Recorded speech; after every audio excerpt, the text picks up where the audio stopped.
اللہ ہی تو ہے جس نے سمندر کو تمہارے قابو میں کر دیا تاکہ اس کے حکم سے اس میں کشتیاں چلیں، اور تاکہ تم اس کے فضل سے معاش تلاش کرو، اور تاکہ شکر کرو۔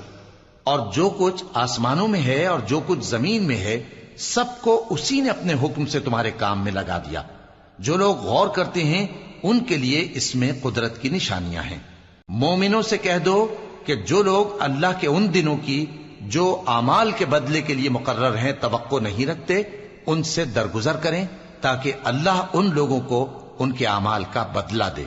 جو کوئی عمل نیک کرے گا تو اپنے لیے، اور جو برے کام کرے گا تو ان کا ضرر بھی اسی کو ہوگا، پھر تم اپنے پروردگار کی طرف لوٹ کر جاؤ گے۔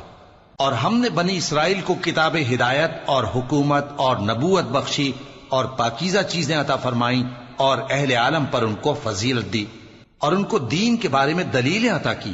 تو انہوں نے جو اختلاف کیا تو علم آ چکنے کے بعد آپس کی ضد سے کیا۔ بے شک تمہارا پروردگار قیامت کے دن ان میں ان باتوں کا جن میں وہ اختلاف کرتے تھے فیصلہ کر دے گا۔ پھر ہم نے تم کو دین کے کھلے رستے پر قائم کر دیا، تو اسی رستے پر چلے چلو، اور نادانوں کی خواہشوں کے پیچھے نہ چلنا۔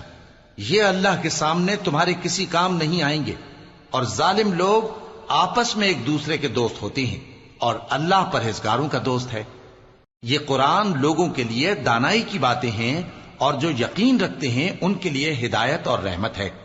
جو لوگ برے کام کرتے ہیں، کیا وہ یہ خیال کرتے ہیں کہ ہم ان کو ان لوگوں جیسا کر دیں گے جو ایمان لائے اور عمل نیک کرتے رہے، اور ان کی زندگی اور موت یکساں ہوگی؟